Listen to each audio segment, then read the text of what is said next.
Police station గడప ఎక్కినవాడు ప్రాణాలతో తిరిగి వస్తే చాలని ప్రార్థిస్తుంటే పోలీస్ కస్టడీలో ఉన్న పోలీసోడే ప్రాణాలతో తిరిగి రానని భయపడిపోతుంటే కస్టోడియల్ టార్చర్లు రోజువారీ వార్తలవుతుంటే లాకప్ డెత్లు సాధారణ సంఘటనలుగా మారిపోతుంటే పోలీస్ స్టేషన్కు వెళ్ళిన మనిషి బయటకు వచ్చేది భౌతికంగా కాదు బూడిదగా. అందుకే జాగ్రత్త. ప్రజాస్వామ్యాన్ని బూడిద చేసే పార్టీ, బతికే హక్కును బూడిద చేసే పార్టీ, ప్రాణాలను బూడిద చేసే పార్టీ, ఆధారాలను బూడిద చేసే పార్టీ, భవిష్యత్తును బూడిద చేసే పార్టీ, న్యాయాన్ని బూడిద చేసే పార్టీ, భయాన్ని పాలనగా మార్చేసిన పార్టీ అదే టీబీపీ, తెలుగు బూడిద పార్టీ. వాళ్ళు అధికారంలోకి వస్తే మిగిలేది పాలన కాదు బూడిద, మిగిలేది న్యాయం కాదు బూడిద, మిగిలేది మనిషి కాదు బూడిద. అందుకే బూడిదను కాదు భవిష్యత్తును ఎంచుకో, భయాన్ని కాదు భరోసాను ఎంచుకో, లాకప్ డెత్లను కాదు జీవించే హక్కును ఎంచుకో. ఒక్కటి మాత్రం గుర్తుంచుకో, మళ్ళీ చెబుతున్నా, ఒక్కటి మాత్రం గుర్తుంచుకో, బివేర్ ఆఫ్ బూడిద పార్టీ. ఎస్, ఇప్పుడు ఇదంతా ఎందుకంటే క్రాంతి కుమార్ను బూడిద చేసింది వాళ్లే, సాయికృష్ణ బూడిద కూడా మిగలకుండా చేసింది వాళ్లే. మొన్న సాయికృష్ణ కుటుంబాన్ని పరామర్శించిన జగన్ ఇవాళ క్రాంతి కుమార్ కుటుంబాన్ని పరామర్శించారు. న్యాయపరంగా అన్ని విధాల సహాయ సహకారాలు అందిస్తామని భరోసా ఇచ్చారు. జగన్ ఏమన్నారో ఒక్కసారి విందాం. ఎంత కూడా రాజధానిలో so called capital, so called రాజధాని చంద్రబాబు నాయుడు పక్కన ఉంటాడు. అమరావతి అనేది కాదు మన రాజధాని, సో కాల్డ్ విజయవాడ మన రాజధాని. వాస్తవం చెప్పాలి, అందరం ఇక్కడే ఉంటాం. కళ్ళెదిటే పోలీస్ స్టేషన్, కళ్ళెదిటే సిపి, కళ్ళెదిటే డీజీపీ, కళ్ళెదిటే ముఖ్యమంత్రి, కళ్ళెదిటే home ministers office. Sri Lanka police station వచ్చే పరిధి కూడా డైరెక్ట్గా సిపి పరిధి.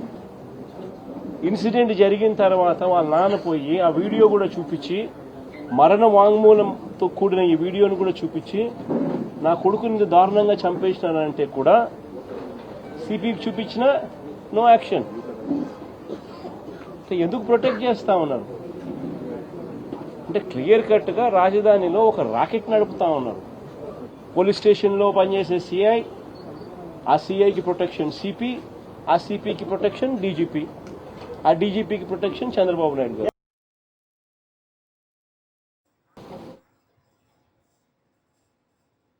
ఏ సిఐ వల్ల అయితే సాయికృష్ణ బూడిద కూడా మిగలకుండా మనిషి మాయమైపోయాడు, అదే సిఐ వల్ల వేధింపులు భరించలేక క్రాంతి కుమార్ అనేటటువంటి యువకుడు సెల్ఫీ వీడియో తీసుకుని ఆత్మహత్య చేసుకున్నటువంటి ఘటన. ఇలాంటి ఘటనలు కృష్ణలంక పిఎస్లో దాదాపు 18 నెలల ఫుటేజ్, సీసీటీవీ ఫుటేజ్ డిలీట్ చేశారు. ఎందుకో తెలుసా? ఇలాంటి సాయి కృష్ణలు, ఇలాంటి క్రాంతి కుమార్లు, కస్టోడియల్ డెత్లు, కస్టోడియల్ టార్చర్లు ఎన్ని ఉన్నాయి, ఇవన్నీ బయటకు రాకూడదంటే ఏం చేయాలంటే మొత్తం డిలీట్ కొట్టేయాలి. కానీ కొన్ని దృశ్యాలు ఎప్పటికీ డిలీట్ చేయలేరు. క్రాంతి కుమార్ ఆ రోజున సిఐ నాగరాజు గురించి మాట్లాడుతూ అతని వేధింపులు తట్టుకోలేక, అతను పెట్టే టార్చర్ తట్టుకోలేక ఇక ఈ జీవితాన్ని కొనసాగించలేను అనేటటువంటి నిరాశ నిస్పృహలోకి కూరుకుపోయిన తరువాత సెల్ఫీ వీడియో తీసుకున్నారు సార్. ఒక సెల్ఫీ వీడియోను తీసి అందరూ చూస్తున్నట్టుగానే, చూస్తూ ఉండగానే, అందరి కళ్ళకు ఆ దృశ్యాలు కనిపిస్తుండగానే ప్రాణాలు వదిలేశాడు. గుళికలు మింగి అప్పటికప్పుడు ప్రాణాలు మింగేశాడు. అంటే సిఐ నాగరాజు ఏ రకంగా చిత్రహింసలు పెట్టాడో ఒక్కసారి అర్థం చేసుకోండి. ఇది క్రాంతి కుమార్ కేసు. ఇక సాయి కృష్ణ కేసు. ఇప్పటికైతే బూడిద కూడా మిగలలేదు. చేతికి అందించినటువంటి కొడుకు బూడిదైపోయిన కుటుంబం ఒకటి, అసలు బూడిదే దక్కని కుటుంబం మరొకటి. మరి దీన్ని బూడిద పార్టీ, తెలుగు బూడిద పార్టీ అని ఎందుకు అనకూడదు? పోలీస్ స్టేషన్ గడప ఎక్కినటువంటి వ్యక్తి భౌతికంగా కాదు బూడిదై తిరిగి వస్తున్నాడు అంటే ఈ పరిపాలనను ఏమనాలి, ఈ ప్రభుత్వాన్ని ఏమనాలి? ఒకసారి క్రాంతి కుమార్, దళిత యువకుడు, సిఐ నాగరాజు అరాచకాలు, వేధింపులు, టార్చర్లు తట్టుకోలేక ప్రాణాలు వదిలేసినటువంటి దృశ్యాలు ఒక్కసారి చూపించండి సార్. ఆ దృశ్యాలు ఉంటే, ఆ దృశ్యాలు చూస్తే ఒళ్ళు గగురు పొడుస్తుంది. నేను మాదిగ కుటుంబంలో పుట్టడమే తప్పైపోయింది. సిఐ నాగరాజు వెంటాడి వేటాడి 3 నెలల నుంచి వేధింపులకు గురి చేస్తూనే ఉన్నాడు. ఇక బ్రతకాలన్న ఆశ నాకు ఏమాత్రం లేదు అంటూ అప్పటికప్పుడే ఏవో విషగుళికలు మింగి ప్రాణాలు వదిలేశాడు. నిజంగా ఆ దృశ్యాలు చూస్తుంటే ఒళ్ళు గగురు పొడుస్తోంది. మనకు తెలియకుండానే ఆ ఒక్కొక్క మాట మన గుండెల్లో గుచ్చుకుంటూ ఉంటే కన్నీళ్లు సుడులు తిరుగుతున్నాయి. మరి ఆ కుటుంబం ఎంత వేదన పడి ఉంటుంది, ఆ తండ్రి, ఆ తల్లి, పిల్లలు, భార్య ఎంత వేదన పడుంటారు. ఆ కుటుంబం యొక్క కన్నీటిని తుడిచేదెవరు? వాళ్లకు న్యాయం జరుగుతుందా? ఈ సాయి కృష్ణ కేసు వెలుగులోకి రానంత వరకు దీన్ని కూడా దాచిపెట్టాలనేటువంటి ఒక కుట్ర చేశారు. ఆ కుట్రలో భాగంగా కొంతకాలం ఈ అంశాన్ని బయటకు రాకుండా చేయగలిగారే కానీ ఈ ప్రజాస్వామ్యంలో నిజంగా రాజ్యాంగాన్ని నమ్మేటటువంటి మనుషులున్నటువంటి ఈ సమాజంలో తప్పకుండా ఏదో ఒక రోజు చేసిన తప్పు బయటపడుతుంది. అలాగే ఈరోజు క్రాంతి కుమార్ మరణానికి కారణం ఎవరో ఆ దృశ్యాలు బయటకొచ్చి రాష్ట్ర ప్రజలకు ఒక సత్యాన్ని వివరించింది. ఒకసారి ఆ తండ్రి ఉన్నారు, పేరుపోగు వెంకటేశ్వరరావు గారు, క్రాంతి కుమార్ తండ్రి గారు. వారితో మాట్లాడదాం. అలాగే మనతో పాటు జాయిన్ అయ్యారు సీనియర్ అనలిస్టు శంకర్ గారు. వెంకటేశ్వరరావు గారు, చెప్పాలంటే ఈ దృశ్యాలు చూసిన ప్రతిసారి ఏదో తెలియని ఒక రకంగా అయిపోతుంది, ఒళ్ళు గగురు పొడుస్తుంది అంటాం కదా, అలా అయిపోతుంది. కుటుంబ సభ్యులుగా మీరు ఎంత వేదన పడుంటారో అర్థం చేసుకోగలం. అసలు ఎందుకు మీ అబ్బాయిని సిఐ నాగరాజు వెంటాడి వేధిస్తున్నాడు అని మీ అబ్బాయి చెబుతున్నటువంటి మాటలు విన్నాం. ఎందుకు అలా జరిగింది? ఎంతకాలం ఆ విధంగా జరిగింది?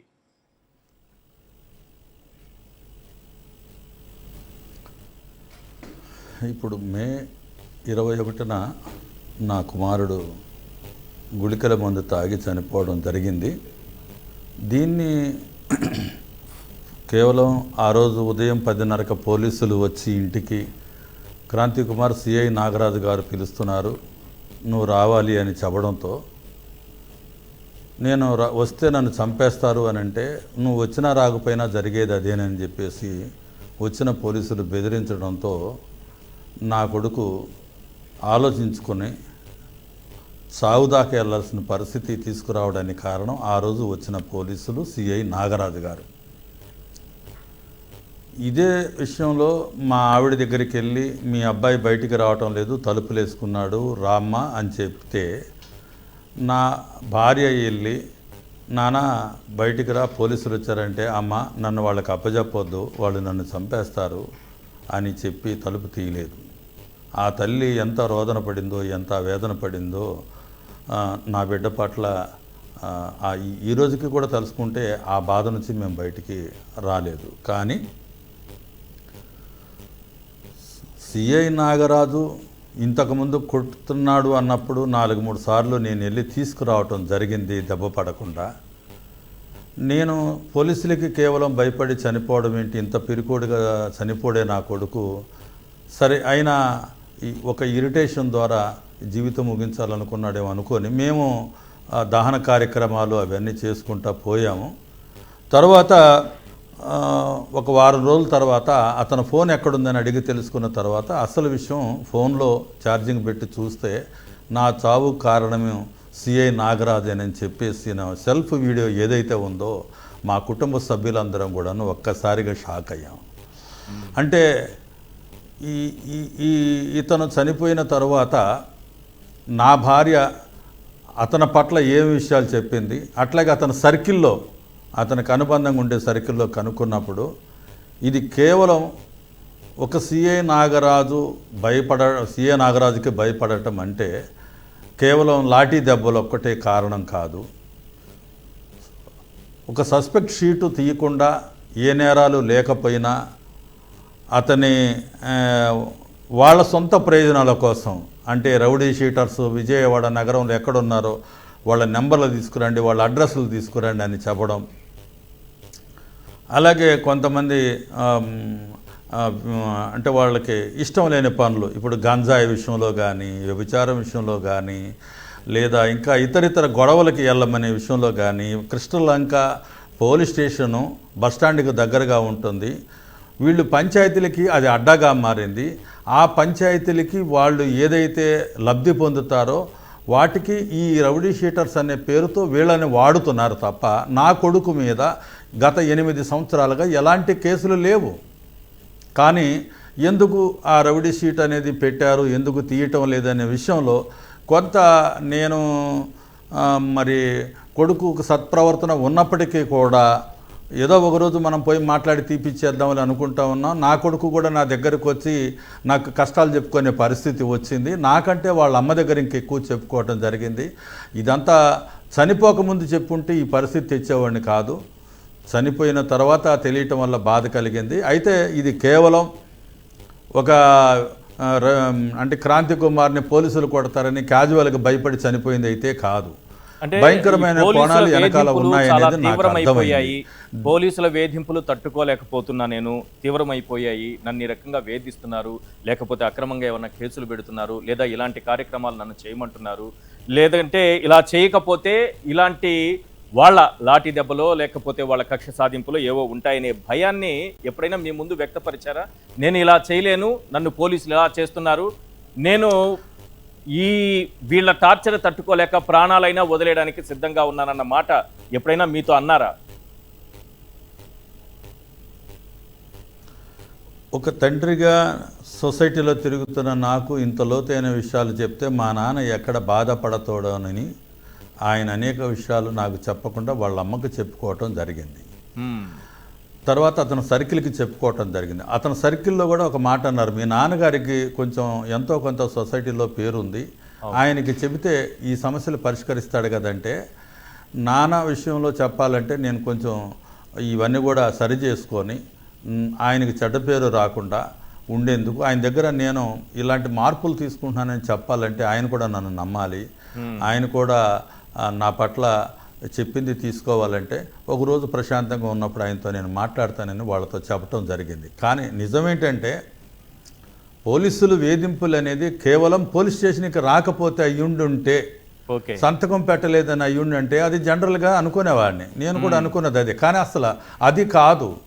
ప్రతి ఆదివారం పోలీస్ స్టేషన్కి వెళ్ళి సంతకం పెట్టాలనేది ఒక రివాజుగా ఉంటుంది వీళ్ళ విషయంలో.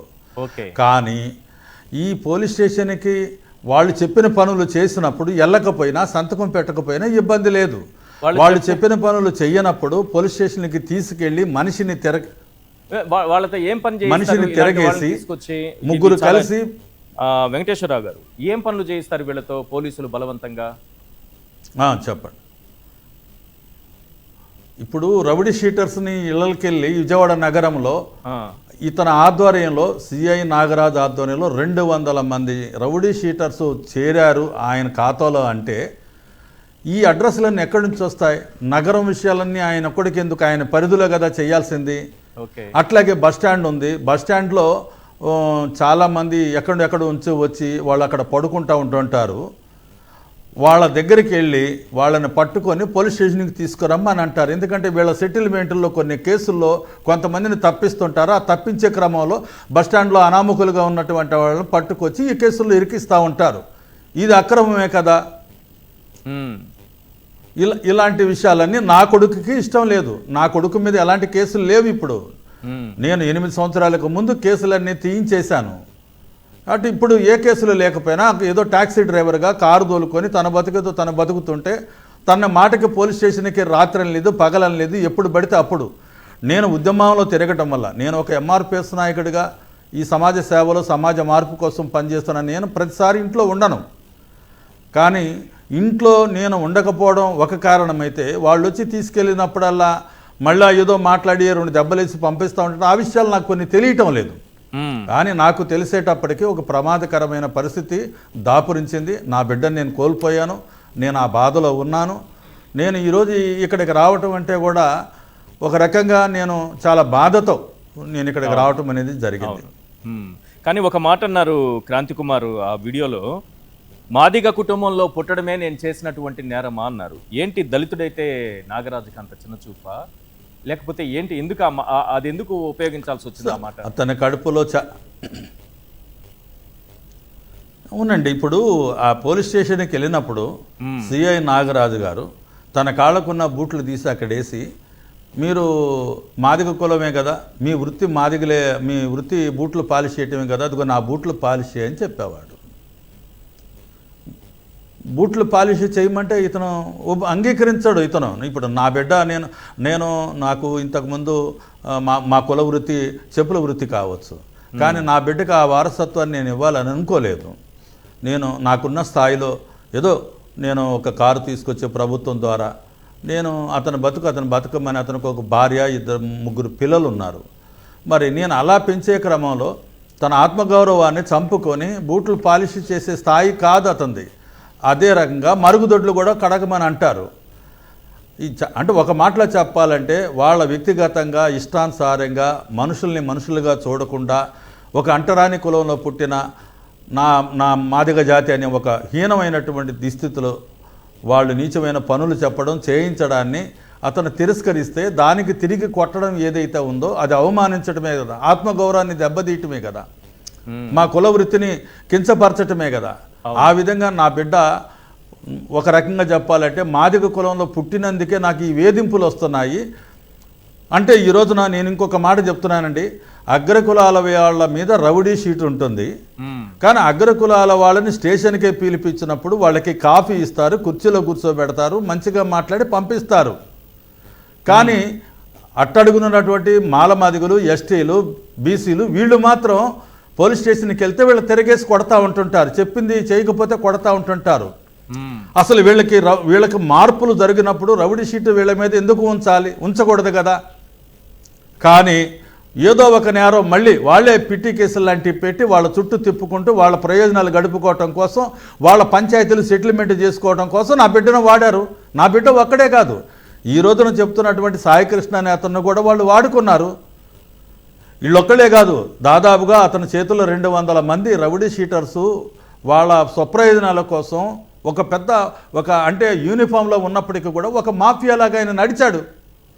కాబట్టి చట్టాన్ని ఉల్లంఘించిన సిఐ నాగరాజుని కఠినమైన శిక్షలు వేయాలి, SC/ST యాక్ట్ కింద కట్టాలి, హత్యానేరం కింద కూడా అతన్ని అరెస్ట్ చేయాలి. పోలీసుల మీద కూడా నాకు నమ్మకం లేదు, సిబిఐ విచారణ జరపాలని నేను ఈరోజు అడుగుతా ఉన్నాను.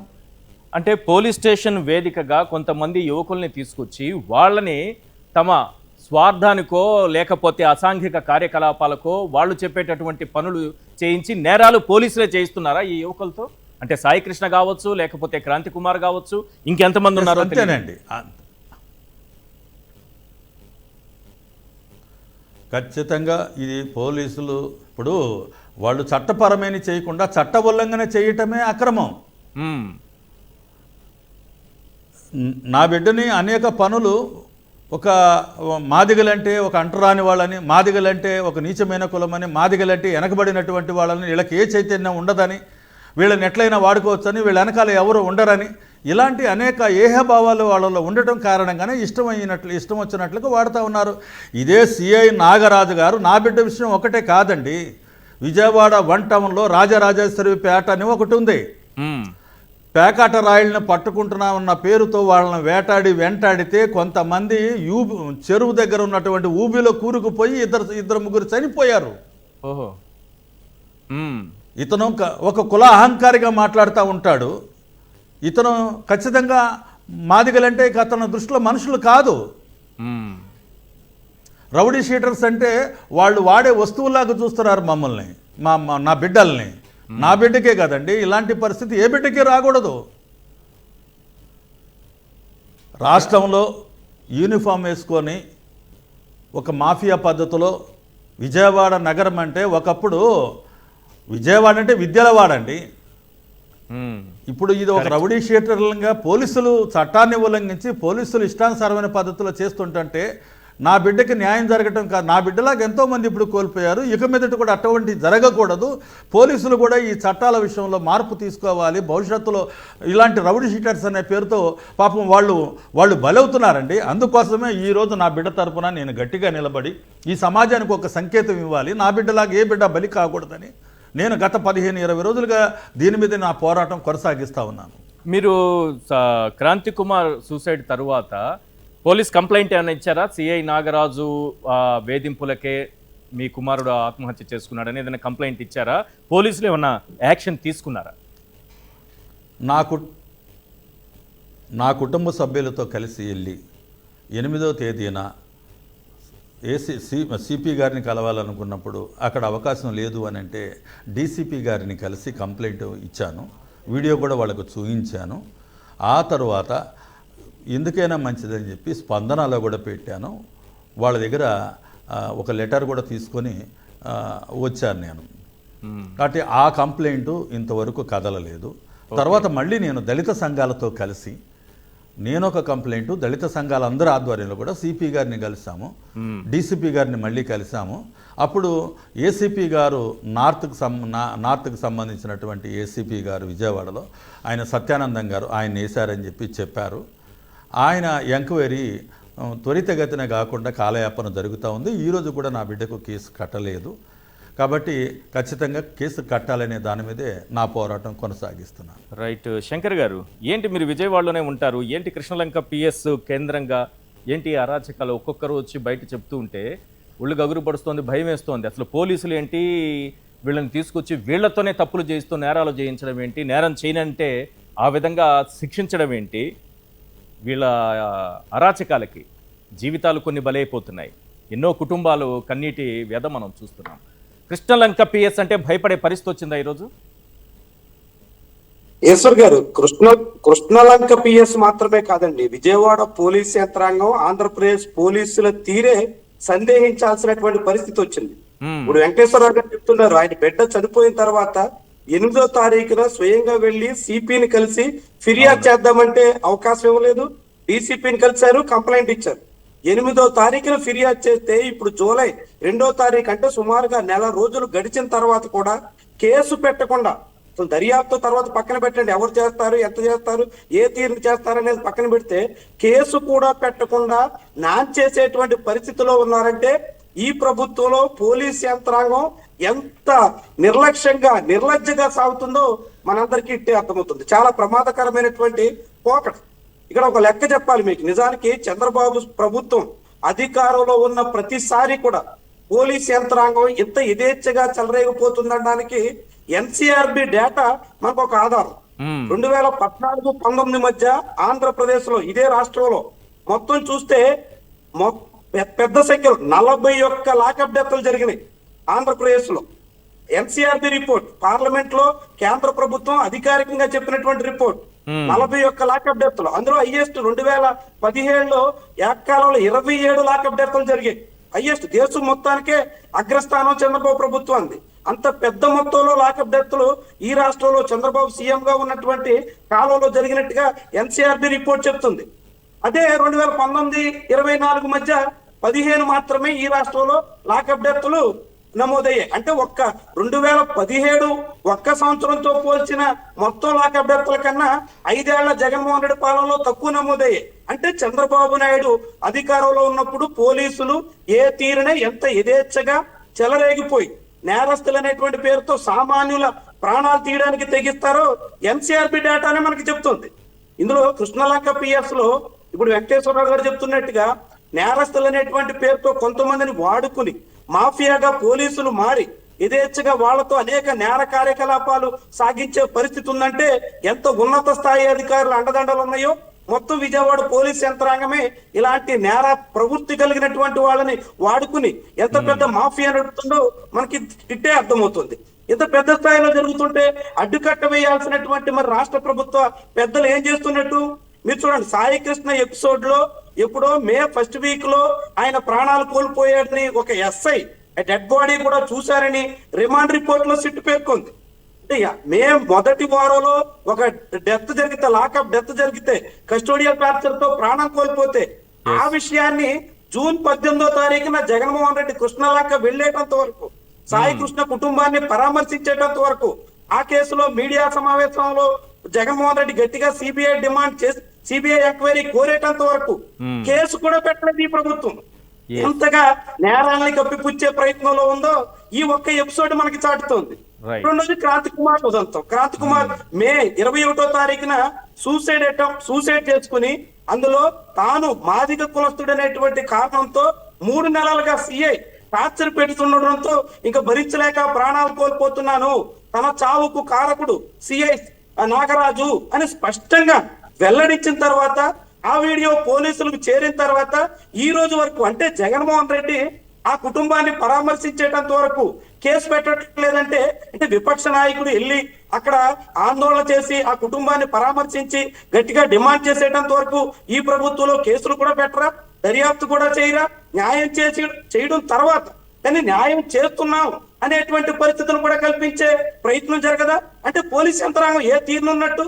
ఆంధ్రప్రదేశ్ లో పోలీసింగ్ ఎలా ఉంటే లా అండ్ ఆర్డర్ చూస్తున్నటువంటి చంద్రబాబు నాయుడు నేరుగా ఆయన దగ్గరే ఈ శాఖ ఉంది. హోంమంత్రి అంటే చాలా మంది వంగల్పూడి అనుకుంటారు, కేవలం హోంమంత్రి మాత్రమే. లా అండ్ ఆర్డర్ పూర్తిగా సీఎం పర్యవేక్షణలో ఉంది. మరి సీఎం ఏం చేస్తున్నట్టు? ఇది చంద్రబాబు నాయుడు వైఫల్యం కదా?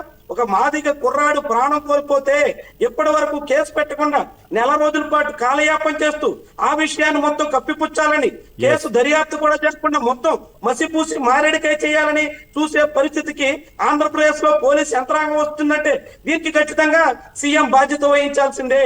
ఇది పూర్తిగా లా అండ్ ఆర్డర్ పర్యవేక్షిస్తున్నటువంటి ముఖ్యమంత్రి నిర్లక్ష్యం, ముఖ్యమంత్రి చేస్తున్నటువంటి వ్యవహారం, ముఖ్యమంత్రి పర్యవేక్షణలోనే సాగుతున్నటువంటి తంతుగా దీన్ని మనం చూడాల్సి ఉంటుంది. ఖచ్చితంగా ఇలాంటి వ్యవహారం ముఖ్యమంత్రి ఆయన కనుసన్నల్లోనే, ఆయనకి ఇంటికి అత్యంత చేరువలోనే, రాజధాని ప్రాంతంగా చెప్పబడుతున్నటువంటి నగరంలోనే జరుగుతుంటే ఇక మారుమూల ప్రాంతాల్లో పోలీసులు ఏ తీరునున్నారో, ఇంకెంతగా చెలరేగిపోతున్నారో, ఇంకెలాంటి మాఫియాగా మారి ఏ తీరున జనాలు ప్రాణాలు తీస్తున్నారో మనకి ఇట్టే అర్థమవుతుంది. గంగమ్మ ఎపిసోడ్ దగ్గర నుంచి కాలలో నవీన్ మరణం వరకు ఇలాంటి అనేక కేసులు కస్టోడియల్ టార్చర్ తో పోలీసుల దాడితో ప్రాణాలు కోల్పోతున్నటువంటి పరిస్థితి వస్తుందంటే ఆంధ్రప్రదేశ్ పోలీసులు గతంలో సుప్రీంకోర్టు చేసుకున్నట్టుగా లైసెన్స్డ్ గూండాల తరహాలో మారారా అనేటువంటి అనుమానం కలుగుతుంది. కేవలం అధికార పార్టీ నేతల్ని ప్రసన్నం చేసుకుంటే చాలు, అధికార పార్టీ నేతలు చెప్పిన పని చేస్తే చాలు, ఇక జనాల్ని ఏం చేసినా పర్లేదు, ప్రజల్ని ఎలా పీడించుకు తిన్నా పర్లేదు, ఎంతమంది ప్రాణాలు తీసినా పర్లేదు, ఎంతమంది జీవితాలతో చెలగాటమాడినా పర్లేదు, ఇలా వెంకటేశ్వరం లాంటి అనేక మంది కుటుంబాల్ని పూర్తిగా రోడ్డును పడేసినా పర్లేదు అనేకంత బరి తెగింపు వచ్చిందంటే ఇక ఆంధ్రప్రదేశ్ లో లా అండ్ ఆర్డర్ ఉన్నట్ట, లేకుంటే జగన్మోహన్ రెడ్డి వ్యాఖ్యానించినట్టుగా ఇదేమైనా జంగిల్ రాజుగా మారిందా, ఏం జరుగుతోంది ఈ రాష్ట్రంలో అనేటువంటి అనుమానం అయితే పెరుగుతోంది. ఇలాంటి పరిస్థితికి ఖచ్చితంగా చెక్కు పడాలంటే ఇలాంటి ఘటనల మీద నాగరాజు సాగించినటువంటి ఆకృత్యాలు, అతని వెనకాల ఉన్నటువంటి మొత్తం పోలీస్ బాసుల మొత్తం అండదండలు, వీటన్నింటి మీద పూర్తిగా సిబిఐ ఎంక్వైరీ జరగాల్సిందే. ఇప్పుడు క్రాంతి కుమార్, అంతకుముందు సాయి కృష్ణ, ఈ కేసులన్నింటినీ సిబిఐ విచారిస్తే మాత్రమే ఆంధ్రప్రదేశ్ లో పోలీసింగ్ పరిస్థితి కొంతైనా బయటకు వచ్చేదానికి అవకాశం ఉంటుందనేది నా అభిప్రాయం. పోలీసులే నేరం చేయడం ఏంటి? సిఐ నాగరాజుకు సహకరించిన వాళ్ళు, అలాగే ప్రోత్సహించిన వాళ్ళు, వీళ్ళందరి పాపం పండిందా? ఈ అంశం పైన చర్చిద్దాం. అలాగే వీళ్ళ మన ఎమ్మెల్యేలు అనే అంశం పైన కూడా చర్చిద్దాం. సార్ తోపుదుర్తి ప్రకాష్ రెడ్డి గారు, ఈ క్రాంతి కుమార్ కేసు పైన ఒక 2 minutes మీరు మాట్లాడితే తరువాత వీళ్ళ మన ఎమ్మెల్యేలు అనే అంశంలోకి వెళ్దాం. సార్ ప్లీజ్ మీరు ఒక 2 minutes దానిపైన మాట్లాడు. తప్పకుండా అండి. ఈరోజు క్రాంతి కుమార్ అనేటువంటి ఒక దళిత యువకుడు నేను మాదిగ కులంలో పుట్టడమే తప్ప అనేసి ఆయన ఒక సెల్ఫీ వీడియో రికార్డ్ చేసి తాను ఆత్మహత్య చేసుకోబోతున్నాను, ఈరోజు ఈ కృష్ణలంక పోలీసులే నా ఆత్మహత్యకు కారణం అనేసి, వారి వేధింపులే తన ఆత్మహత్యకు కారణం అనేసి ఆయన ఒక వీడియోని రిలీజ్ చేసిన, ఆయన సూసైడ్ చేసుకున్న తర్వాత ఇన్ని రోజులు జరిగినా కూడా ఎటువంటి చర్య కూడా తీసుకోకపోవడం, మరి ఇది అగ్రవర్ణ దురహంకారమా, లేకపోతే దళితుల ప్రాణాలకు విలువ లేదా, ఈ రాష్ట్రంలో ప్రజాస్వామ్యం అనేది లేదా, మరి ఏ విధంగా భావించాల్సి వస్తుంది? అంటే ఇది రెడ్ బుక్ రాజ్యాంగం అనేసి ఏదైతే లోకేష్ గారు చెప్తున్నారో, ఆ రెడ్ బుక్ రాజ్యాంగంలో భాగంగా తనకు నచ్చిన నాయకులకు, తాను మెచ్చినటువంటి అధికారులకు, వారు ఎవరినైతే టార్చర్ చేయాలనుకున్నారో, హత్య చేయాలనుకున్నారో వారికి యథేచ్ఛగా స్వేచ్ఛనిచ్చినటువంటి పరిస్థితి కనపడతా ఉంది. మరి చంద్రబాబు నాయుడు గారి హయాంలో లా అండ్ ఆర్డర్ మంత్రిగా ఆయన ఉండగా మరి పోలీసులు ఇంత దుర్మార్గంగా వ్యవహరించడం చూస్తే, ఈ 2 సంఘటనలు చూస్తే రాష్ట్ర వ్యాప్తంగా పోలీసులంటే రాక్షసుల్లా ప్రజలు భావించేటువంటి పరిస్థితి మనం గమనిస్తాము. ఎందుకంటే సాయి కృష్ణను కనీసం శరీరం కనపడ్డంలే, ఆయన అవయవాలు కనపడ్డంలే, అది బూడిద చేశారు, కనీసం ఆ బూడిద కుటుంబానికి వాళ్ళ తల్లికి ఇవ్వడంలే. మరి అక్కడ ఉన్నటువంటి సీసీ కెమెరాలు, ఆ స్టేషన్లో జరిగిన ప్రతి ఒక్క వ్యవహారం కూడా సీసీ కెమెరాల్లో రికార్డ్ అయి ఉంటుంది. ఆ సీసీ కెమెరాలకు సంబంధించినటువంటి స్క్రీను కమిషనర్ గారి ఆఫీస్లో ఉంటుంది. మరి ఆ శ్మశానం ఏదైతే ఎలక్ట్రిక్ శ్మశానం ఉందో దానికి అక్కడికి పోయేటువంటి దారిలో కూడా ఉన్నటువంటి సీసీ కెమెరాల ఫుటేజ్లు కూడా ఏమీ కూడా కనపడట్లే. అంటే హత్యలు చేస్తే ఎటువంటి ఆధారాలు లేకోకుండా మాయం చేసేటువంటి విధంగా వీళ్ళు రెడ్ బుక్ రాజ్యాంగాన్ని రచించినారనేసి భావిస్తాను. గతంలో ఇది ఒకప్పుడు నాకు తెలిసి రామారావు గారు పదవీచ్యుతులైనాక చంద్రబాబు నాయుడు గారు ముఖ్యమంత్రిగా అయిన కాలంలో అనంతపురం జిల్లాలో ఇటువంటి పరిస్థితి చూసాం. రైట్. ఎవరిని కావాలంటే వారిని ముందుగానే టార్గెట్ చేయడము, పత్రికా ప్రకటన ఇవ్వడము, చంపుతామనేసి ప్రకటించడము, హత్య చేయడము, శవాలు కనపడకుండా చేయడము, కేసులు అనేటివి గల్లంతయ్యే విధంగా కనీసం చనిపోయిన వాళ్ళ కుటుంబ సభ్యులు కూడా వచ్చి చెప్పేటువంటి ధైర్యం కూడా చేయలేని పరిస్థితులు అప్పట్లో చూసాం. మరి ఈరోజు ఈ రెడ్ బుక్ రాజ్యాంగంలో చూస్తాను. రైట్. కాబట్టి జగన్ గారు వెళ్ళి పరామర్శిస్తే తప్ప కనీసం ఎఫ్ఐఆర్లు నమోదయ్యేటువంటి పరిస్థితి లేదు, ఆ సిఐని అరెస్ట్ చేసినటువంటి పరిస్థితి లేదు. మరి ఈరోజు ఏం సమాధానం చెప్తారంటే దళిత జాతి ఓట్లు మాకు వద్దని చెప్తున్నారా? మీరు మనుషులు కాదు, మిమ్మల్ని ఏ విధంగా వాడుకుంటామని వీళ్ళు చెప్పదలుచుకున్నారా? మరి ఇందులో ఏమన్నా ఆర్గాన్ మాఫియా ఏదైనా నడుస్తూ ఉందా?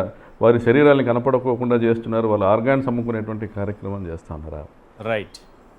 మరి ఏం జరుగుతుంది ఇక్కడ అనేది ఖచ్చితంగా కూడా జగన్ గారు కోరినట్లుగా సిబిఐ ఎంక్వైరీ ఖచ్చితంగా జరగాలి. రైట్. రైట్.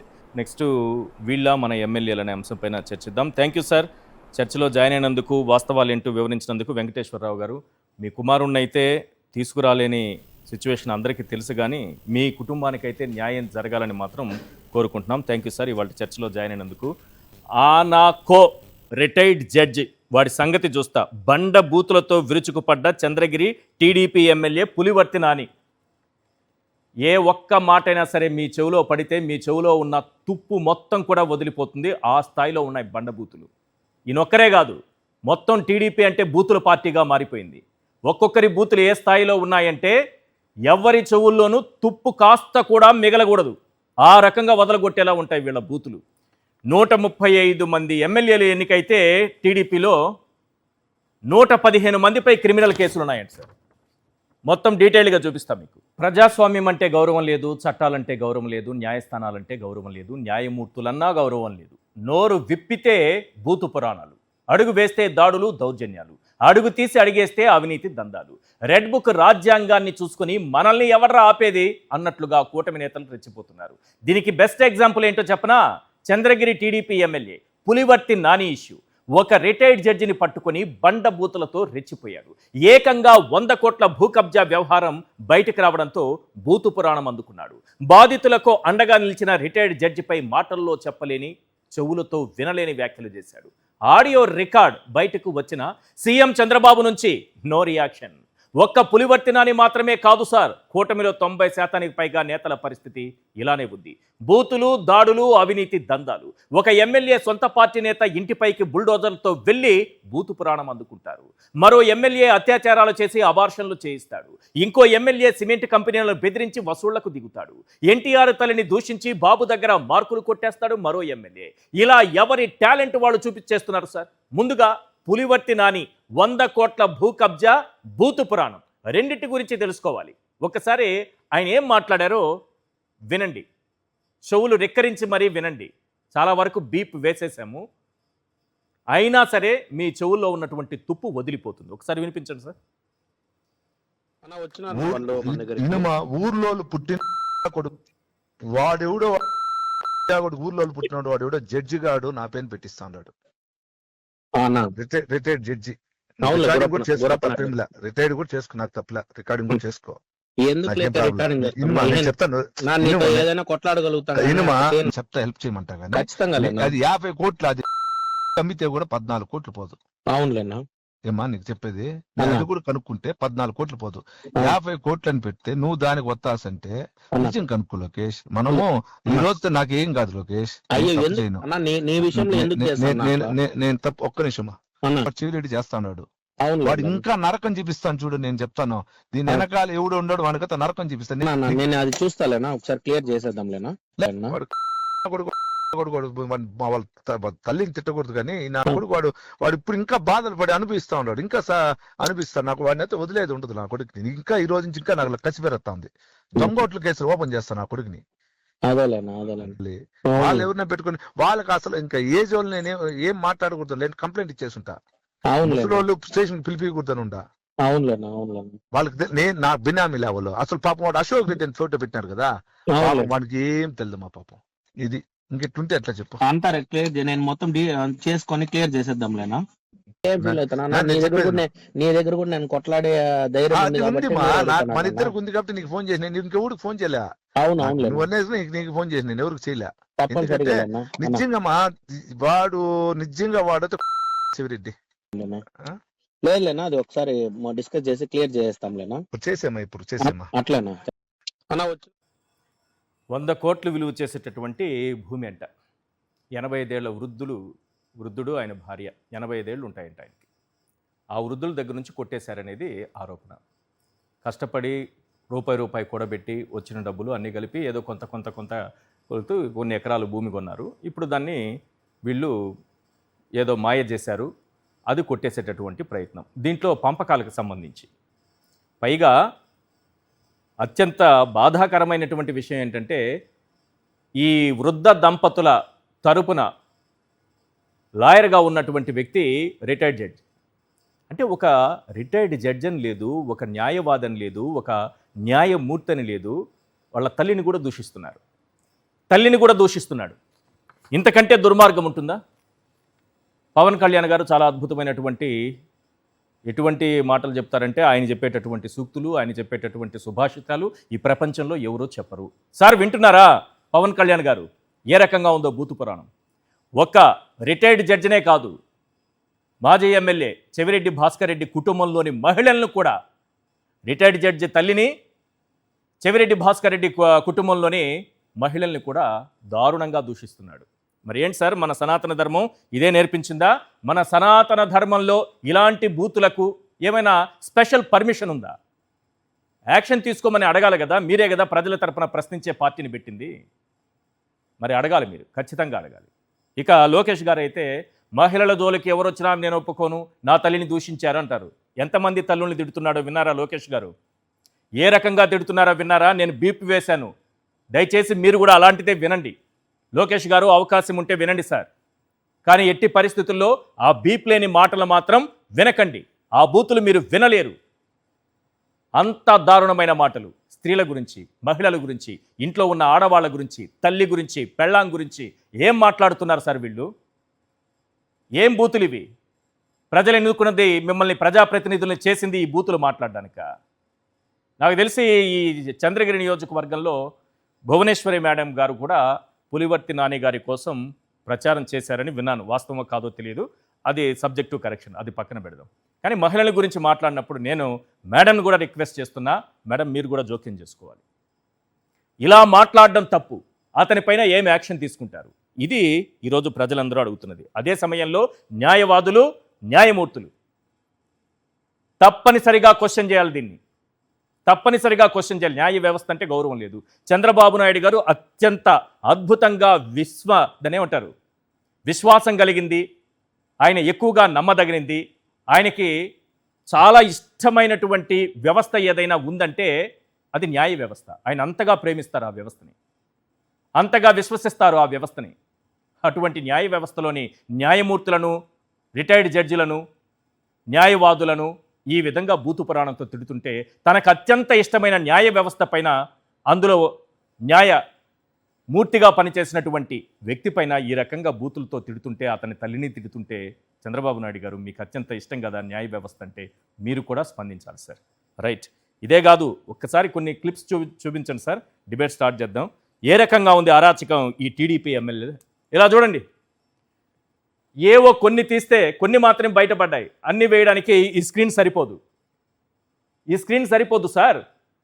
ముద్దుల ముచ్చట కోన నైటింగ్ కాలింగ్, టీడీపీ ఎమ్మెల్యేల రాసలీలు, ఆగిన అల్ట్రాటెక్, టీడీపీ ఎమ్మెల్యే ఎరపతిని అవినీతి దాహం, దళితుడిపై అయ్యన్న దాడి, కట్టెతో కొట్టి కాళ్ళు మొక్కించి, కూటమి ఎమ్మెల్యే అరవ శ్రీధర్ నాపై లైంగిక దాడి చేశారు, ఎస్పీ కార్యాలయంలో టీడీపీ ఎమ్మెల్యే బరి తెగింపు, టీడీపీ ఎమ్మెల్యే నజీర్ రాసలీలలు, నాకో రిటైర్డ్ జడ్జి, పచ్చమొక్కల విధ్వంసకాండ, TDP MLA company stamp duty, TDP గోండాగిరి, ఇంక నేను ఇవన్నీ చెప్పుకోవాలంటే చాలా సమయం పడుతుంది.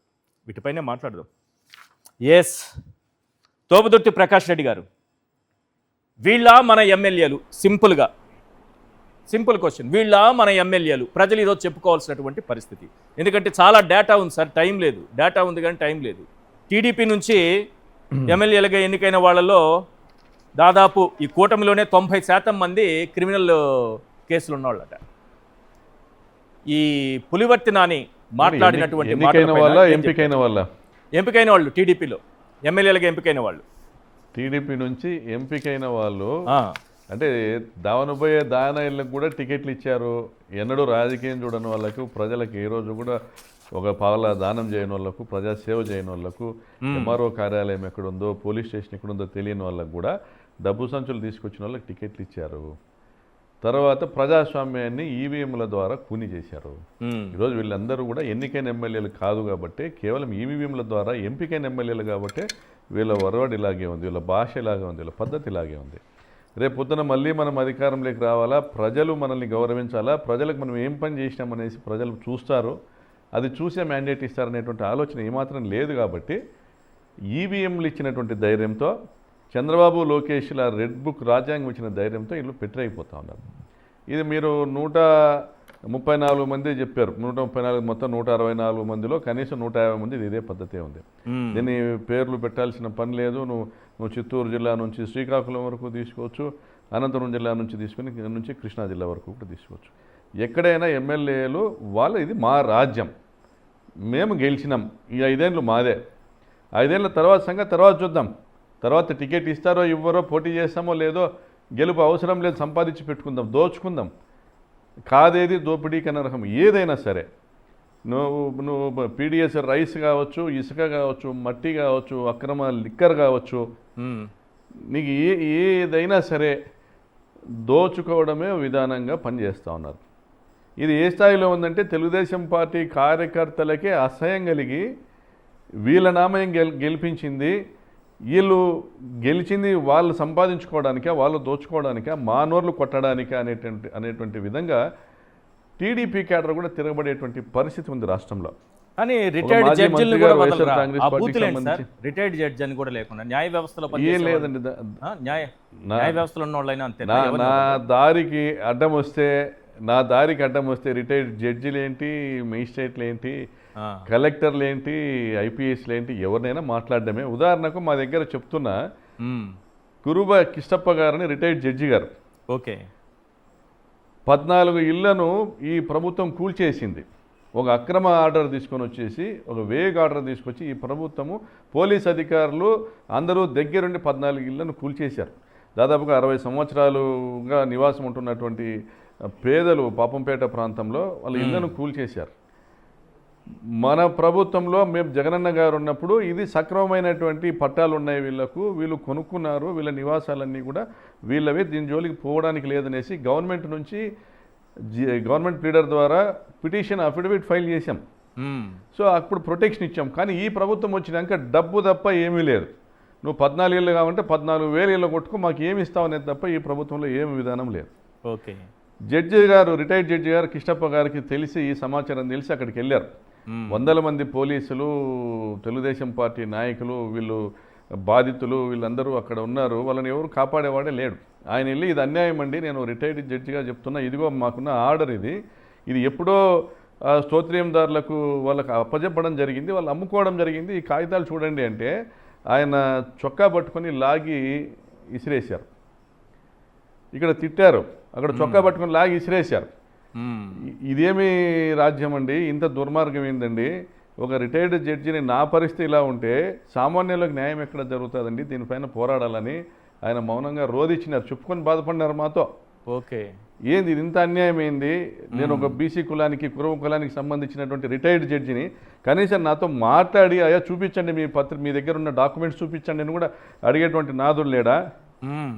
లాఠీలతో కొట్టుకుంటా చొక్కా పట్టుకొని లాక్కొని పోతారా పోలీసులు? అంటే వారికి కేవలం ఎమ్మెల్యేలు ఇచ్చిన ఆదేశాలు తప్ప, నువ్వు జడ్జివా, జిల్లా మాజీ కలెక్టర్వా, లేదా నువ్వు రిటైర్డ్ ఐపీఎస్వా, ఇవన్నీ ఏం అక్కర్లేదు. మాకు డబ్బు కావాలా, ఎవరి కొంపలైనా కూలుస్తాం, ఎవరి ఆస్తులైనా మేము అక్రమ రిజిస్ట్రేషన్ చేసుకుంటాం, మేము దోపిడీ చేసుకుంటాం.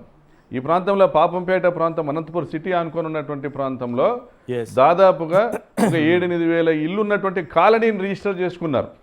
ఇక్కడ ఉన్న పెద్ద మనుషులు, ఇక్కడ స్థానిక శాసనసభ్యురాలి బంధువులు. ఓకే. అంటే ఇంత అన్యాయంగా వ్యవస్థ నడుస్తూ ఉంది. ఇది ఒక చంద్రగిరికో లేకపోతే ఒక అనంతపురం ప్రాంతానికో రాప్తాడు ప్రాంతానికో ఎక్కడికి ఒక ప్రాంతం అనేది పరిమితం లేదు. రాష్ట్ర వ్యాప్తంగా ఇదే తంతు.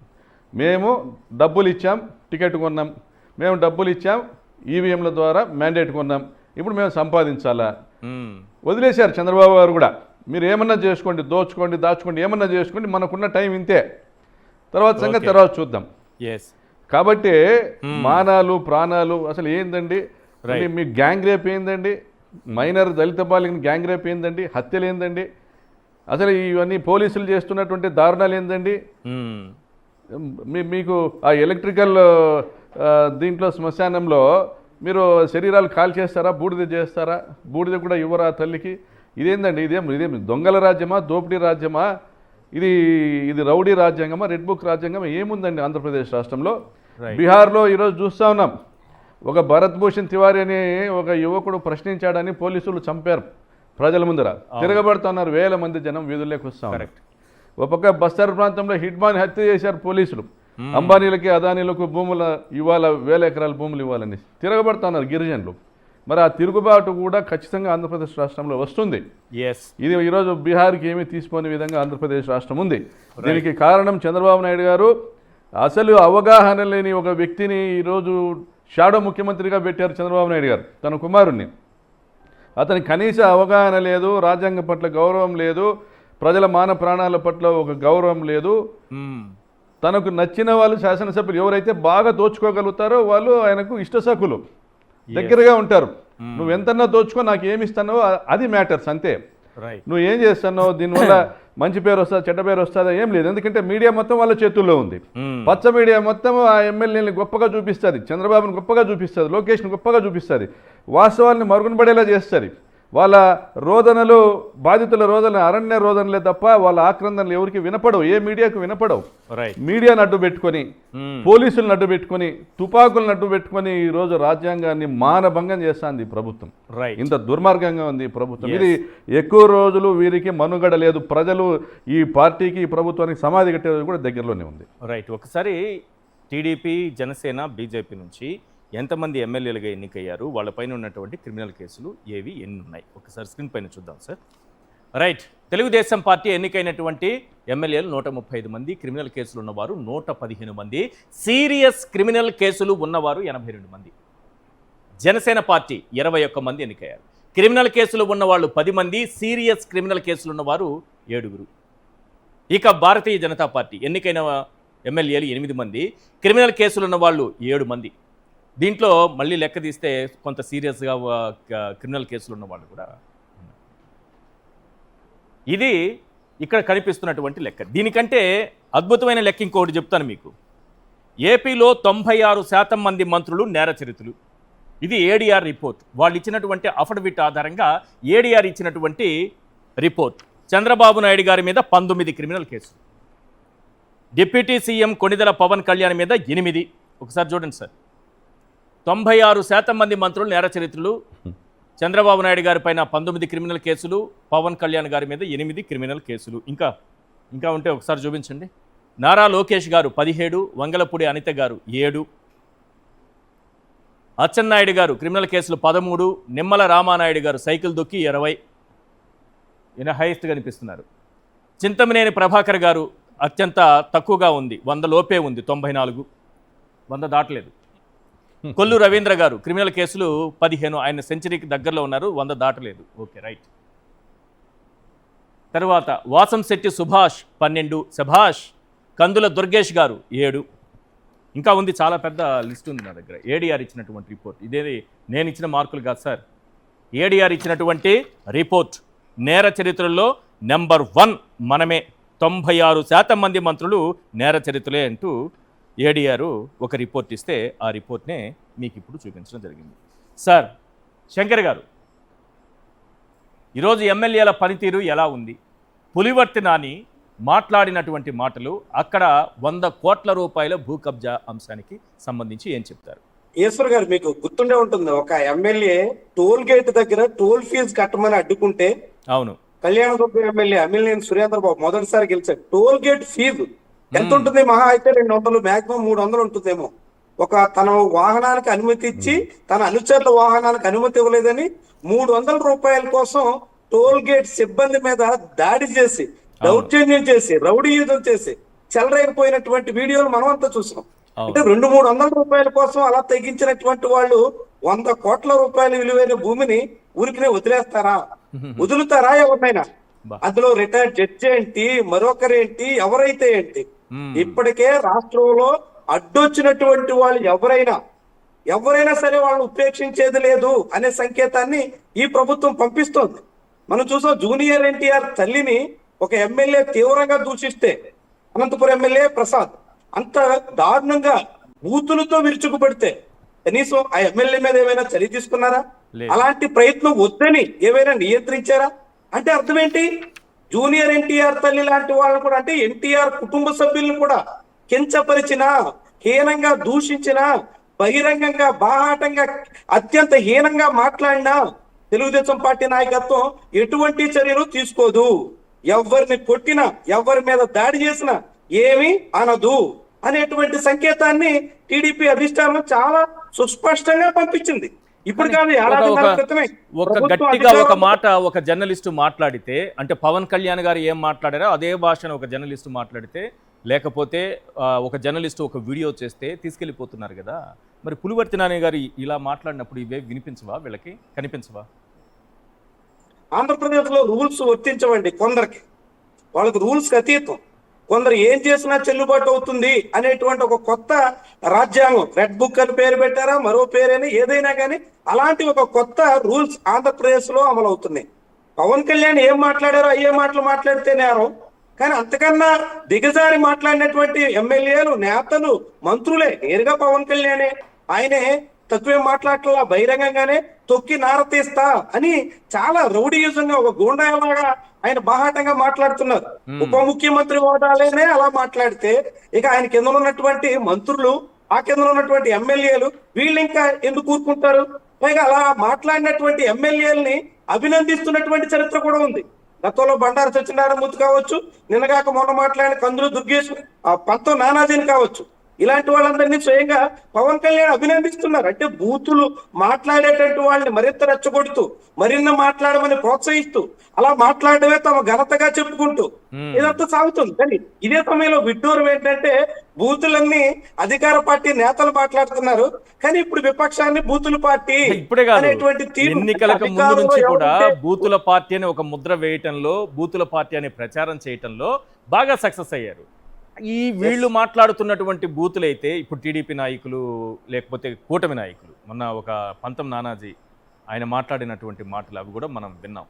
ఈ స్థాయిలో అప్పుడెప్పుడు మనకు అటువంటి బూతులు ఎప్పుడూ వినపడలేదు. మాట్లాడిన వాళ్ళ లిస్ట్ అంతా తీస్తే మొత్తం టీడీపీ నాయకులే కనిపిస్తారు, కానీ ముద్ర మాత్రం వైఎస్ఆర్సీపీకి చాలా గట్టిగా వేయగలిగారు. ఎలా సాధ్యమైంది ఇది? అప్పుడు ఇప్పుడు అధికారంలో ఉన్నప్పుడు, అంటే 2014 నుంచి 19 మధ్యలో కూడా టీడీపీ నేతలు, ఆ తర్వాత వైఎస్ఆర్సీపీ, ఇప్పుడు కూడా అధికారంలో ఉన్నటువంటి నేతలు కొందరు బరి తెగించి మాట్లాడడం, యథేచ్ఛగా బూతులు అందుకోవడం చాలా విస్తృతంగా సాగుతోంది. కానీ కూటమి నాయకులు ఏం మాట్లాడినా తప్పు కాదు, వాళ్ళు మాట్లాడినవన్నీ సుభాషితాలు, సూక్తులు, అవేవో హితబోధ చేస్తున్నటువంటి మాటలు అన్నట్టుగా మార్చి కేవలం వైఎస్ఆర్సీపీ మాత్రమే బూతులు మాట్లాడుతుందన్నట్టుగా చిత్రీకరించడమే ఇక్కడ ఒక నైపుణ్యం. అది తెలుగుదేశం పార్టీకి మీడియా ద్వారా దక్కినటువంటి బలం, వైఎస్ఆర్సీపీ బలహీనత కూడా. అలాంటి వాటిని కౌంటర్ చేయడంలో, ఆ నెరేషన్ ని సకాలంలో ఎదుర్కోవడంలో వైఎస్ఆర్సీపీ నిర్లక్ష్యం కూడా చాలా కొట్టొచ్చినట్టు కనిపిస్తుంది. ఏమైనప్పుడు కూడా ఇలా బూతులన్నీ వేదిక మీద నుంచి ఉప ముఖ్యమంత్రి స్థాయి నేతలు మాట్లాడుతుంటే, ఇక ఎమ్మెల్యేలు 100 కోట్ల రూపాయల విలువైన భూమి కోసం, ముఖ్యమంత్రి సొంత నియోజకవర్గం చంద్రగిరి అంటే నారావారిపల్లె, ముఖ్యమంత్రి సొంత నియోజకవర్గంలో ఒక ఎమ్మెల్యే ఈ తీరును బరితెగిస్తుంటే, ఈ ఆడియో క్లిప్ మీరు ఇప్పుడు వినండి అని పవన్ కళ్యాణ్ కి, లోకేష్ కి విజ్ఞప్తి చేశారు. కానీ వాళ్ళందరూ దృష్టిలో ఉంటుంది, ఇంతకన్నా బూతులు మాట్లాడిన అనుభవం కూడా వాళ్ళకు ఉంది కాబట్టి ఇదేం పెద్ద లెక్కలేకపోవచ్చు. కానీ ఇంత ఉదంతం బయటకు వచ్చిన తర్వాత కనీసం ఎమ్మెల్యేని అడ్డుకోవడం కానీ, అలాంటి వద్దని చెప్పడం కానీ, అలాంటి పరిస్థితి మీద రెగ్యులర్ గా చంద్రబాబు ఒక ఆనవాయితీ ఉంది కాబట్టి సీరియస్ అయ్యారు, ఆగ్రహించారు అని ఒక మీడియా లీక్ ఇచ్చేటువంటి ఒక సంప్రదాయం ఉంది. అలాంటి ప్రయత్నం కానీ ఈ మధ్యకాలంలో చేయట్లా. నేరుగా చింతమనేని ప్రభాకర్ లాంటి వాళ్ళు తెలుగుదేశం పార్టీ లీగల్ సెల్ ఉపాధ్యక్షుడి ఇంటి మీదకి బుల్డోజర్ వేసుకుని వెళ్తేనే ఎటువంటి నియంత్రణ కానీ ఎటువంటి కూడా లేవు, ఉల్టా చోరన్నట్టుగా మళ్ళీ ఎదురుగా ఆయన మీద కేసులు పెట్టినటువంటి పరిస్థితి మనం చూసాం. ఇప్పుడు పులవర్తి నాని కావచ్చు, అంతకుముందు అనేక మంది ఎమ్మెల్యేలు కావచ్చు, ఫారెస్ట్ సిబ్బందిని దిగ్బంధించి బుడ్డా రాజశేఖర రెడ్డి లాంటి వాళ్ళు యథేచ్ఛగా దాడి చేసిన ఎటువంటి కేసులు చర్యల్లో ఏమి లేవు. నడి రోడ్డు మీద జనసేన పార్టీ నాయకుడు లాఠీ తీసుకుని పోలీసుల సమక్షంలో మహిళను చిత్రహింసలు పెట్టి చితకబాదిన ఎటువంటి చర్యల్లో ఆంధ్రప్రదేశ్ లో కూటమి నాయకులు అధికారంలో ఉన్నటువంటి వాళ్ళు కొందరు నాయకులు ఏం చేసినా చెల్లుబాటు అవుతుందనేటువంటి ఒక కొత్త రాజ్యాంగాన్ని, కొత్త సూత్రాన్ని, కొత్త నిబంధనల్ని, నియమావళిని పోలీసులకు అప్పగించారు. పోలీసులు కూడా అదే అమలు చేస్తున్నారు. పోలీసులు సామాన్యులు ప్రాణం తీయడానికి, రౌడీ షీటర్లు అనే పేరుతో కొంతమందిని వేధించి బూడిలు కూడా దొరకకుండా చేయడానికి, లాకప్ డెత్లు, కస్టోడియల్ టార్చర్ చేయడానికి కూడా తెగబడుతున్నారు. కానీ ఇలాంటి లా అండ్ ఆర్డర్ ఉల్లంఘిస్తున్నటువంటి వాళ్ళని కంట్రోల్ చేద్దాం, అలాంటి వాటి మీద చర్యలు తీసుకుందాం అనే దానికి కూడా ఎక్కడ పూనుకోవట్లేదు. పూనుకోవాలనేటువంటి ఆదేశాలు ముఖ్యమంత్రి నుంచి కూడా రావట్లా. అంటే ఆంధ్రప్రదేశ్ లో పూర్తిగా రాజ్యాంగ ఉల్లంఘన, అప్రజాస్వామికమైనటువంటి ఒక జంగిల్ రాజ్ తరహా పాలన అయితే చాలా పెద్ద స్థాయిలో సాగుతుందనడానికి ఇలాంటివన్నీ ఒక ఉదాహరణ. అందులో చంద్రగిరి ఎమ్మెల్యే కావచ్చు, అంతకుముందు అనేక మంది ఎమ్మెల్యేలు మీరే లిస్టు చదవడమే పెద్ద పని అవుతుందని చెప్పారు. మీరు ఇందాక ఎమ్మెల్యేలు, మంత్రుల లిస్టే చదివారు. లేటెస్ట్ గా ఎంపికైనటువంటి ఎంపీ లిస్టు చూడండి. 4 రాజ్యసభ సభ్యులు ఆ లిస్టు చూస్తే అందులో ఒకళ్ళు చీటింగ్ కేసు, ఒకళ్ళు సిబిఐని, ఈడీని కూడా మోసం చేసినటువంటి కేసు, ఒకళ్ళు చెక్కులు బౌన్స్ అయినటువంటి కేసు. ఉన్నటువంటి వాళ్ళందరికీ ఎంపీలు ఎగువ సభలకి పెద్దల సభకు పంపిస్తున్నటువంటి ఎపిసోడ్లు మనం చూస్తున్నాం. అంటే ఏ తీరున ఎలాంటి వాళ్ళు అలాంటి వాళ్ళని ఎంపిక చేసుకుంటున్నారో వీళ్ళంతా ఎంపికయ్యి నేరస్తులంతా ఇప్పుడు కూటమిలో ఉంటూ మళ్ళీ ఎదుటి పార్టీ మీద గొడ్డలి పార్టీ అని, నేరస్తుల పార్టీ అని, క్రిమినల్ పార్టీ అని ఎలా చిత్రీకరించే చాకచక్యాన్ని, అలాంటి తీరును తమ చాణక్యాన్ని ప్రదర్శించే ప్రయత్నం చేస్తున్నారో మనందరికీ ఈ ఉదంతాలన్నీ కళ్ళ కట్టినట్టు కనిపిస్తాయి. రైట్. పులివర్తి నాని అంశం పైన చంద్రగిరి నియోజకవర్గంలో అయితే అన్ని పోలీస్ స్టేషన్లలో కంప్లైంట్ ఇచ్చినా ఇప్పటి వరకు పోలీసులు ఎటువంటి చర్య కూడా తీసుకోలేదు. ఆ రకంగా ప్రొటెక్ట్ చేసుకుంటూ వస్తున్నారు. పోలీసు వ్యవస్థ కూడా చక్కగా పనిచేస్తుంది. అదేదో సినిమా డైలాగులాగా అభివృద్ధికి అండర్ వేరేయడం మర్చిపోయారట. టీడీపీ నాయకులు మాట్లాడేటటువంటి మాటలు చంద్రబాబు నాయుడు గారికి, లోకేష్ గారికి, పవన్ కళ్యాణ్ గారికి ఒక ప్రవచనంలా, ఒక సుభాషితంలా, ఒక సుమతి శతకంలా వినిపిస్తుందేమో అని అనిపిస్తోంది నాకు. ఒకసారి పులివర్తి నాని గారి అద్భుతమైనటువంటి ఆ మాటల చాతుర్యాన్ని, ఆ పురాణాన్ని ఒకసారి మళ్ళీ ప్రజలకు వినిపించండి సార్.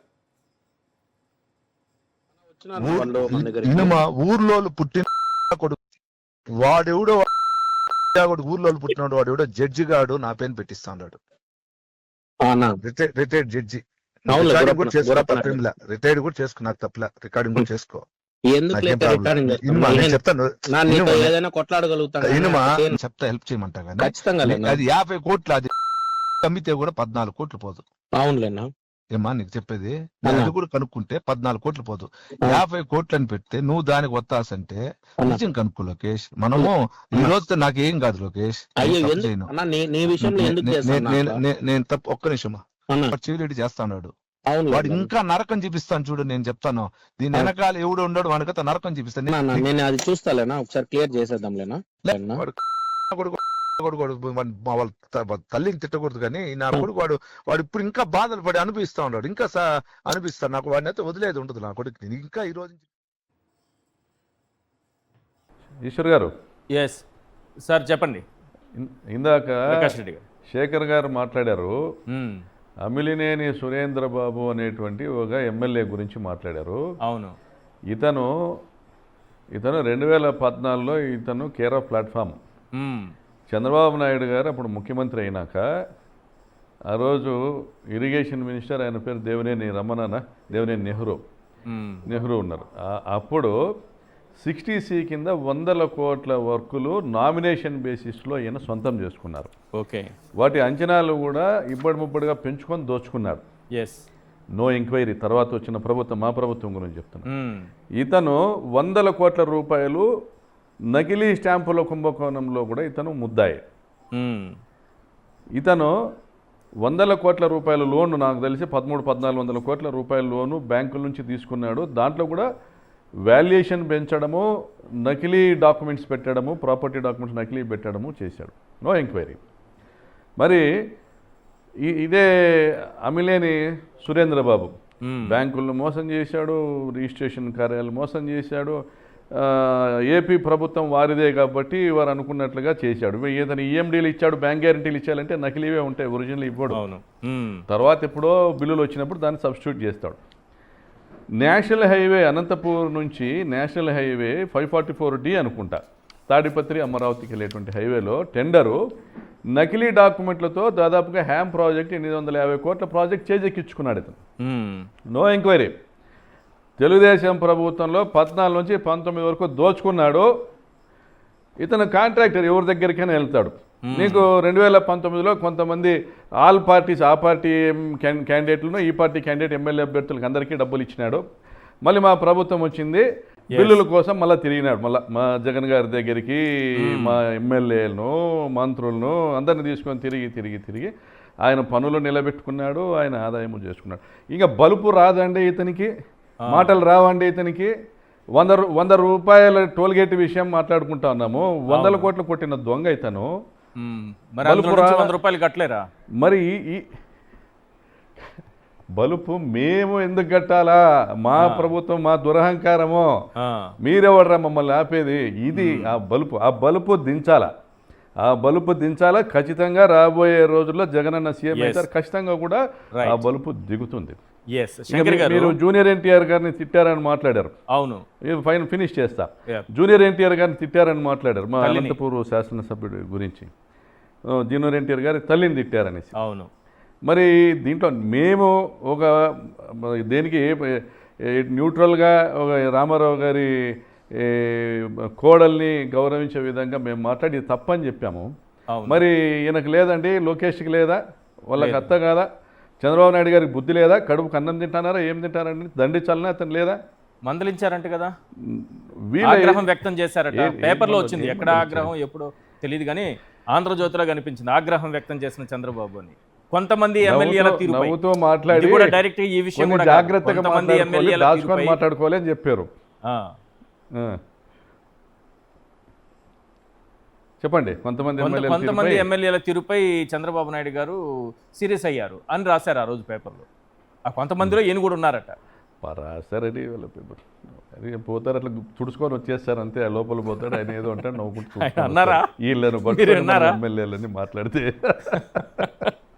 కాబట్టి ఈశ్వర్ గారు, ఎమ్మెల్యేలు వారి నోటి దూల అని చర్చ పెడితే మీకు 164 మంది కూటమి ఎమ్మెల్యేలు వాళ్ళే.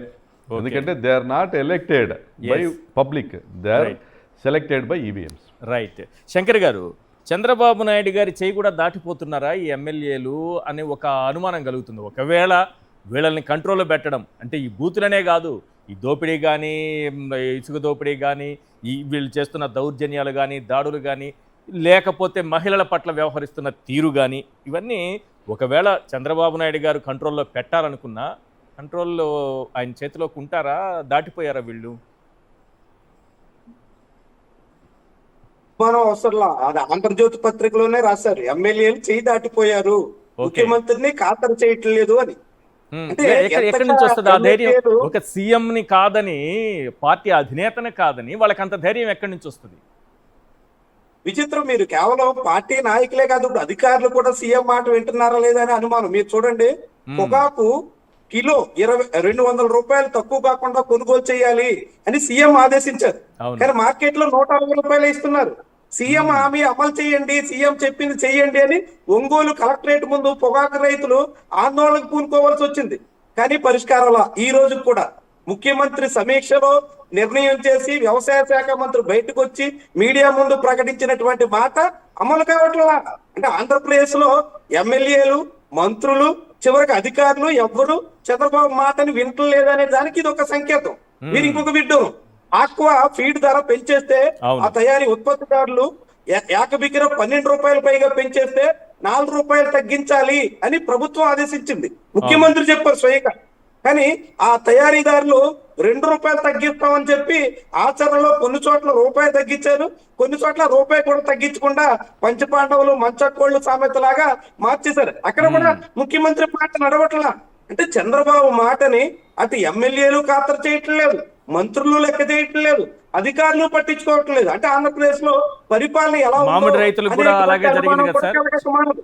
చిత్తూరు జిల్లాలో మామిడి రైతులకు కూడా ₹8 ఈ ఫ్యాక్టరీ వాళ్ళు ఇస్తారని చెప్పినట్టున్నారు చంద్రబాబు నాయుడు గారు. వాళ్ళ దగ్గర నుంచి ₹8 ఫ్యాక్టరీ ఇప్పిస్తాం, మేము ఒక ₹4 ఇస్తాం ఏదో చెప్పినట్టున్నారు. చెప్పారు హామీలు ఇచ్చి మాట తప్పడం వేరు, అసలు ఆదేశం ఇచ్చినా అమలు కాకపోవడం చాలా విడ్డూరం. ఇది మీరు చూడండి అవును. ఎంత విడ్డూరం అంటే చంద్రబాబు నాయుడు రాష్ట్రంలో 62 మంది ఎమ్మెల్యేలు దారి తప్పుతున్నారు, అనేక అక్రమాలు పాల్పడుతున్నారు, సర్వేలో వాళ్ళ పరిస్థితి బాగాలేదని పిలిచి 1-to-1 వాళ్ళందరినీ వార్నింగ్ ఇచ్చారు. వార్నింగ్ ఇచ్చి వెళ్లి వెంటనే మళ్ళీ ఆ ఎమ్మెల్యేలు దుకాణాలు తెరిచారు, యథేచ్ఛగా దందాలు సాగించారు, అడ్డగోలుగా మట్టి, ఇసుక, లిక్కర్ అన్ని రకాల మాఫియా నడిపారు. అంటే దీనికి ఇక్కడ మనకు అర్థం కావాల్సింది ఏంటంటే, నేను చెప్పింది చెప్తా, నేను అనాల్సింది అంట, నేను జనం ముందు ఏదో ఒకటి చెప్తా, కానీ మీరు చేయాల్సింది చెయ్యండి అనేటువంటి ఒక ఇంటర్నల్ ఆర్డర్ చంద్రబాబు ఇచ్చారా? కాకుంటే ముఖ్యమంత్రి ఏం చెప్పినా లెక్క చేయాల్సిన పని లేదు, ముఖ్యమంత్రికి లేకుంటే ప్రభుత్వంలో పెద్దలకి చేరాల్సింది చేర్చేస్తే చాలు, మనం తెర వెనక ఏం చేసినా పైకి మాటలు చెప్తారు తప్ప ఎటువంటి యాక్షన్ ఉండదు అనేటువంటి ఒక నిర్భీతి ఎమ్మెల్యేలో పెరిగిందా? ఈ రెండిట్లో ఏదో ఒక కారణమే జరగాలి, ఏ కారణమో ప్రభుత్వ పెద్దలకే తెలియాలి. మంత్రులు, ఎమ్మెల్యేలు ఎవ్వరు ముఖ్యమంత్రిని కూడా ఖాతరు చేయనటువంటి పరిస్థితి ఖాతరు చేయలేదనాలా? వచ్చిందంటే దీన్ని సీఎం అండదండలే చూసుకొని రెచ్చిపోయే వాళ్ళు ఉన్నారనుకోవాలా? ఖచ్చితంగా అండి, అలాంటి అనుమానం ఎవరికైనా కలుగుతుంది. ఎందుకంటే స్వయంగా ముఖ్యమంత్రి చెప్పినటువంటి మాట కూడా అమలు చేయడానికి అధికారులు సిద్ధం కావట్లేదంటే, కంపెనీలు ముందుకు రావట్లేదంటే ఎవరు మాట నడుస్తున్నట్టు ఆంధ్రప్రదేశ్ లో, ఎవరి హవా నడుస్తున్నట్టు, ఇక ప్రభుత్వం ఉండి ఏం చేస్తున్నట్టు, ఏం సాధించినట్టు? ఇక ఈ ప్రభుత్వం అధికారంలో ఉండేందుకు లేకుంటే ఎందుకు? వాళ్ళు అంటున్నారు ఇందాక మన ప్రకాష్ రెడ్డి గారు, ఇది ఎలక్టెడ్ గవర్నమెంట్ కాదు సెలెక్టెడ్ గవర్నమెంట్ అని. నిజంగా ఎంత సెలెక్టెడ్ అయినంత మాత్రాన ఈ తీరు నా ప్రభుత్వం ముఖ్యమంత్రి మాటలు కూడా నెరవేరినటువంటి పరిస్థితిలో ఉంటే ఇక ఎంత అసమర్థత, ఎంత చేతగానితనం, ఎంత దద్దమ్మ పాలన అన్నట్టుగా మనం మాట్లాడుకోవాలి చెప్పండి. ఎంత చాలా పేలవమైనటువంటి పరిస్థితి. అయితే పరిపాలనలో అటు పార్టీ పరంగా ఇటు పరిపాలన పరంగా రెండు చోట్ల మనం చూస్తున్నటువంటి పరిస్థితే. ఇలా చంద్రగిరి ఎమ్మెల్యేలు కావచ్చు, ఆ కళ్యాణదుర్గం ఎమ్మెల్యేలు కావచ్చు, రాష్ట్ర వ్యాప్తంగా మొత్తం 164 మందిలో దాదాపు 150 మంది పైబడి ఇదే తీరును చెలరేకపోవడానికి ప్రధానమైనటువంటి కారణంగా మనం భావించాల్సి ఉంటుంది. Conclude చేస్తున్నా, చెప్పండి. దూడ గట్టును మేస్తుందా? అంతేనా? ఆవు చేలో మేస్తే దూడ గట్టును మేస్తుందా? సీఎం అండదండలతో అమరావతిలో ఆయన భోంచేస్తా ఉన్నారు, అంతే కదా? అమరావతిలో ఆయన భోంచేస్తా ఉన్నారు. 50% కమిషన్స్. ఓకే, మనం మరి ఆడ 1,00,000 కోట్లు ఖర్చు పెడతారో, ఈ 5 ఏళ్ళు ఎంత పెడతారో, 50% కమిషన్స్. ఆయన తింటా ఉన్నప్పుడు కింద ఎమ్మెల్యేలు అందరూ డబ్బులు ఇచ్చి టికెట్లు కొన్న వాళ్ళందరూ వీళ్ళు నియోజకవర్గాల్లో తినరండి. ఎవరినైనా కంట్రోల్లో పెట్టాలనుకుంటే మీరేం తింటున్నారా అమరావతిలో మాకు తెలుసులేదు సార్ అంటారు. ఏం లేదు, ఏం లేదు, అదంతా ఆయన చెప్పుకుంటూ పోతుంటాడు 82 మంది అది ఇది అని.